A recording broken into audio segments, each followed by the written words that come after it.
ఒత్తిళ్ళకి లొంగి ఒక అద్భుతమైనటువంటి అవకాశాన్ని చెడగొట్టుకుంటున్నారు రేవంత్ రెడ్డి. అదానీ మీద కోపం రాహుల్ గాంధీకి, ఆ కోపంతో తెలంగాణకు వచ్చిన పెట్టుబడి దూరం చేసుకుంటున్నారు.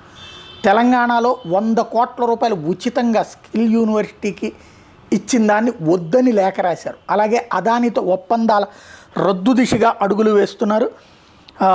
ఏదైతే జయేష్ రంజన్కి అదానీ గ్రూప్కి లేఖ రాశారు. అదానీ గ్రూప్ నుంచి వచ్చిన డబ్బులు మేము స్వీకరించడం లేదు. ఓం బిర్లా కూతురు వివాహ కార్యక్రమానికి నేను ఉత్తమ్ కుమార్ రెడ్డి ఢిల్లీ వెళ్తున్నా, అలాగే ఢిల్లీ పర్యటనలో కూడా ఎటువంటి రాజకీయ కోణం లేదని చెప్పుకుంటూ రావడం ఒక ఎత్తు అయితే, మిగతా వాటికి సంబంధించినటువంటి అంశం మీద మాత్రం చాలా క్లియర్గా అదానీ నుంచి డబ్బులు వద్దన్నారు. అదే సందర్భంలో దానికి సంబంధించినటువంటి కాంట్రాక్టుల క్యాన్సిలేషన్ దిశగా అడుగులు వేస్తున్నారు. ఒక్కసారి పారిశ్రామికవేత్తలు వచ్చిన వాళ్ళని వద్దు అంటే రేపు పొద్దున పారిశ్రామికవేత్తలు వస్తారా? రాజకీయాల కోసం పారిశ్రామికవేత్తలు, అది కూడా స్వదేశీ కాదు, వాళ్ళు ప్రపంచంలోనే టాప్ ఇండస్ట్రియలిస్టులుగా ఉన్నటువంటి అదానీ లాంటి వాళ్ళని వద్దనుకుంటే రేపు పొద్దున ఎవరు వస్తారన్నది $1 మిలియన్ ప్రశ్న.